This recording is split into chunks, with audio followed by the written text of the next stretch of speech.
Hello students, आज के इस शॉर्ट वीडियो में आप सभी का स्वागत है। और आज हम बात करने जा रहे हैं कि जून 2021 का जो एग्जामिनेशन रहा था, जिसको कि एनटीए ने 17 फरवरी को कंडक्ट कराया था। मॉर्निंग और इवनिंग दोनों शिफ्ट में लाइफ साइंसेज के जो पेपर थे वो रखे थे। तो हालांकि एनटीए ने अभी जो आपके रिस्पॉन्सेज हैं वो भी डाल दिए हैं। डाउट्स के लिए भी विंडो अभी ओपन हो रखा है। और आई होप आप लोगों ने आपका जो स्कोर है उसको भी चेकअप कर लिया होगा। तो जैसा कि CSIR नेट जेआरएफ के लिए जो स्टूडेंट्स प्रिपरेशन कर रहे होते हैं तो काफ़ी सीरियस एग्जामिनेशन होती है। और हमारी जो रणनीति होती है कि हम किस प्रकार से तैयारी करें, वो बहुत ही बेहतरीन होना आवश्यक हो जाता है।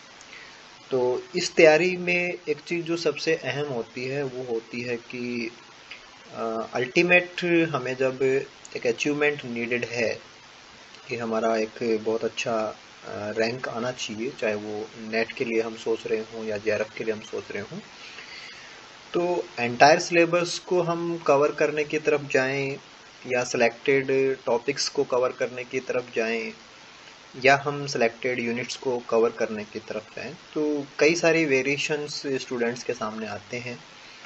और हमारे नियर बाई जो बाकी स्टूडेंट्स हैं, टीचर्स हैं, कोचिंग्स हैं, ये भी हमें काफ़ी कुछ इस प्रकार की चीज़ें सजेस्ट करते हैं।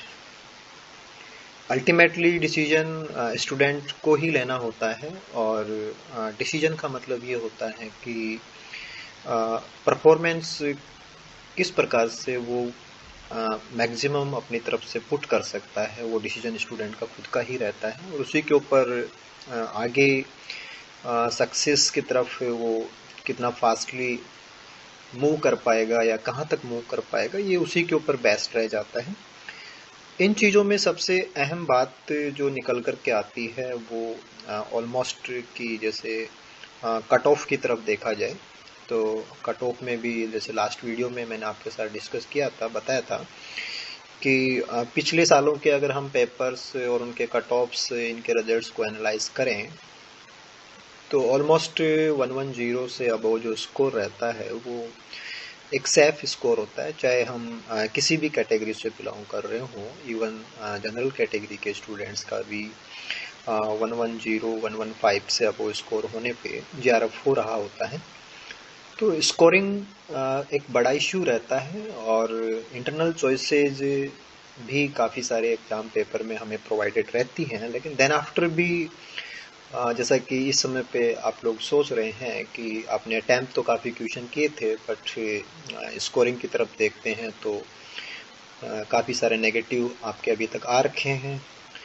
तो ये जो नेगेटिव चीज़ें होती हैं या हम क्वेश्चन आने के बावजूद भी रॉन्ग करके आ रहे होते हैं या कहीं कुछ हमारी मिस्टेक रह जाती हैं, तो उन चीज़ों को अगर हम रिमूव करने की तरफ देखें या वो चीज़ें हमारी हाईली रिड्यूस लेवल पे कैसे जाएं, तो उसमें एक चीज़ जो बहुत ज़्यादा काम करती है वो ये होता है कि पर्टिकुलर जो भी यूनिट या जो भी पॉइंट आपने तैयार किया है उसके रिगार्डिंग आप कितने अश्योर हैं, उसका फंडामेंटल नॉलेज किस प्रकार से आपने ले रखा है। देन जब भी क्वेश्चन आता है तो क्वेश्चंस में जैसा कि आपने देखा कि बी पार्ट के जो क्वेश्चन है वो डायरेक्ट क्वेश्चन है, वहाँ मेमोरी बेस्ड क्वेश्चंस होते हैं, हमें ज़्यादा कुछ वहाँ अप्लाई नहीं करना पड़ता। लेकिन सी सेक्शन के क्वेश्चन एनालिटिकल लेवल के होते हैं, वहाँ हमें एक अप्रोच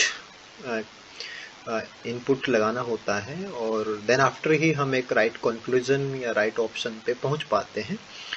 तो काफ़ी सारी चीज़ें रह जाती हैं, सब्जेक्ट भी रहता है, सब्जेक्ट को अप्लाई करने की बातें भी होती हैं, क्वेश्चन को समझना भी एक बहुत अहम पॉइंट इसमें रह जाता है। और जब तक ये सारी चीज़ें स्टूडेंट के पास नहीं आती हैं या उसको वो एक साथ अप्लाई नहीं करता है तो कहीं ना कहीं मिस्टेक होती हैं और स्कोरिंग में या क्वेश्चन को सही करने में स्टूडेंट्स कहीं ना कहीं पीछे रह जाते हैं। तो ये चीज़ें बहुत अच्छे से कर पाएँ या अब जो भी आपने दोबारा से अपने आप को गैदर किया है, अपने आप से कमिटमेंट किया होगा कि हमें नेक्स्ट एग्ज़ाम में बहुत अच्छा स्कोर निकालना ही होगा, तो मैं चाहता हूं कि आप इस स्कोर की तरफ जरूर पहुंचें और आप इसको अचीव भी करें, लेकिन जब आप अपनी प्रिपरेशन को स्टार्ट करें तो उससे पहले कुछ जो कोर पॉइंट्स हैं उन पे जरूर जाएं और उन चीज़ों को आप अप्लाई करें। आपका जो स्ट्रेटजी है उसमें आप इनको डालें। देखिए, आज के इस वीडियो में मैं आपसे बात करने जा रहा हूँ कि हमारा जो लास्ट पेपर हुआ, मॉर्निंग और इवनिंग दोनों शिफ्ट में पेपर था, और दोनों पेपर्स में यूनिट वाइज कौन कौन से यूनिट से कितने क्वेश्चन इस पेपर में पूछे गए, तो ये बातें मैं आपके साथ नेक्स्ट स्लाइड में करने जा रहा हूँ। उससे पहले मैं आपको बता दूं कि ऑलमोस्ट ऐसा ही ट्रेंड या इसके नियर बाय ट्रेंड है वो पिछले पेपर्स में भी रहा है। ऐसा नहीं कि पहले कुछ और ट्रेंड हो और अब कुछ और हो और आपके नेक्स्ट एग्जाम में कुछ एकदम से ही चेंज आपको मिल जाए, ऐसा नहीं होना है। तो ऑलमोस्ट एक सिमिलरिटी मेंटेन की जाती है। और इवन अगर आप ये मॉर्निंग और इवनिंग दोनों पेपर्स को एनालाइज करेंगे तो आपको लगेगा कि इवन टॉपिक को भी मैच करने की कोशिश की थी एनटीए ने, कि हाँ लगभग जिन टॉपिक से मॉर्निंग में क्वेश्चन पूछे हैं उन्हीं से इवनिंग में भी क्वेश्चन पूछने की कोशिश की गई है। हाँ, क्वेश्चंस का लेवल थोड़ा बहुत फ्लक्चुएट किया है, वो बातें तो रह जाती हैं क्योंकि सेम क्वेश्चन नहीं बनाए जा सकते, लेकिन फिर भी यूनिट वाइज दोनों पेपर्स में कैसे क्वेश्चन कहाँ से कितने पूछे गए थे, तो ये जानना बहुत ज़्यादा जरूरी हो जाता है। क्योंकि अल्टीमेटली हमें देखो, सब्जेक्ट भी हमारा क्लियर होना चाहिए। ये बहुत अच्छी बात है कि हम एक साइंटिफिक टेम्परामेंट चाहते हैं, हमारा एक फ्यूचर चाह रहे हैं, हमारा एक कैरियर हम चाह रहे हैं, तो सब्जेक्ट को हम इग्नोर नहीं कर सकते, लेकिन साइमल्टेनियसली हमें एक बहुत अच्छे स्कोर की भी नीड होती है। तो स्कोर के लिए थोड़ा सा हमें स्मार्टनेस की तरफ भी जाना चाहिए और हमें ज़्यादा बेटर आउटपुट कैसे मिल सकता है उसके बारे में हमें ज़रूर सोचना चाहिए, उसको अप्लाई भी करना चाहिए। तो चलिए हम बात करते हैं कि इस पेपर में कौन से यूनिट से कैसे क्वेश्चन रहे हुए हैं। ओके, देखिए यहाँ पे एक टेबलाइज फॉर्म के अंदर ये मैंने इसको एक साथ कंपाइल कर दिया है कि दोनों पेपर्स में यूनिट वाइज जो क्वेश्चंस हैं, कितने क्वेश्चन कौन से यूनिट से पूछे गए, मॉर्निंग इवनिंग शिफ्ट भी इसमें शामिल है। सिमिलरली बी सेक्शन और सी सेक्शन दोनों के क्वेश्चन को मैंने एक साथ यूनिट वाइज इसमें कंपाइल कर दिया है। तो अगर हम पहले कॉलम की बात करें तो पहले कॉलम के अंदर स्टार्टिंग में एनिमल फिजियोलॉजी है, देन आफ्टर ग्रीन कलर से बायोकेमिस्ट्री है, और सेकंड कॉलम के अंदर जो ग्रीन कलर से है वो सेल बायोलॉजी है, थर्ड कॉलम में ग्रीन कलर से इकोलॉजी है, फोर्थ कॉलम के अंदर ग्रीन कलर से इकोलॉजी है, फिर इवोल्यूशन है, फिर जेनेटिक्स है, और फिफ्थ कॉलम के अंदर ग्रीन कलर से मॉलिक्यूलर बायोलॉजी है। तो एक बार देखा जाए तो जो ग्रीन कलर से शेडेड यहाँ पे किया हुआ है उसमें बायोकेमिस्ट्री आ गया, सेल बायोलॉजी आ गई, मॉलिक्यूलर बायोलॉजी आ गई, यानी कि हमारी यूनिट फर्स्ट सेकंड थर्ड जो कंटिन्यूस हो तीनों इसमें आ चुकी हैं। सॉरी, इसके बाद में इकोलॉजी, इवोल्यूशन और जेनेटिक्स आ चुके हैं। देखिए, हालांकि सभी स्टूडेंट्स का अपना अपना प्रीफर एरिया होता है और कॉन्फिडेंस भी सभी सब्जेक्ट्स टॉपिक्स में इक्वल नहीं रहता है, तो वो वेरी करता है। स्टूडेंट को अपनी स्ट्रेटजी में उनको जगह देनी भी चाहिए, लेकिन कुछ जो कि कोर यूनिट्स हैं उसमें हम biochemistry, cell biology, molecular biology, ecology, evolution, genetics, इनको हम रख सकते हैं। तो अगर हम इन कोर यूनिट्स को एक बार देखें कि इनका कंट्रीब्यूशन कितना रहा है या पिछले पेपर में ऑलमोस्ट इनसे कितने क्वेश्चन पूछे गए थे, तो बायोकेमिस्ट्री में टोटल दोनों शिफ्ट का मिलाकर के 98 मार्क्स के क्वेश्चन थे। सेल बायोलॉजी के अंदर 76 मार्क्स के क्वेश्चन रहे हुए हैं। मॉलिक्यूलर बायोलॉजी के अंदर 60 मार्क्स के जो क्वेश्चन हैं वो दोनों पेपर्स में पूछे गए हैं। सिमिलरली जेनेटिक्स में 64 नंबर के क्वेश्चन हैं, इकोलॉजी में 98 मार्क्स के, और इवोल्यूशन में 50 मार्क्स के क्वेश्चन पूछे गए।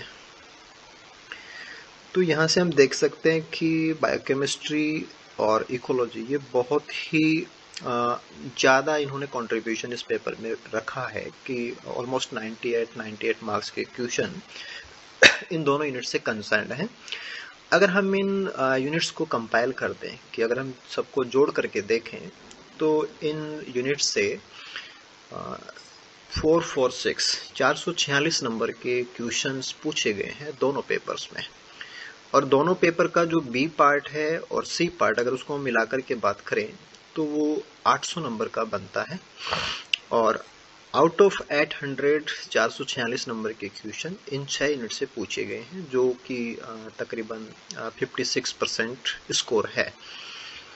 तो ये तो कोर यूनिट की बात होती है कि मिनिमम स्टूडेंट इतना तो सभी तैयार करते हैं, और जो ये कोर यूनिट है उसका कंट्रीब्यूशन पेपर में 55% यहाँ पे हमें शो हो रहा है, और ऑलमोस्ट 50-55 के बीच में ही ये ऑलमोस्ट रहता है। तो इसमें ज़्यादा हमें वरी करने की भी जरूरत नहीं कि ऐसा होता ही है।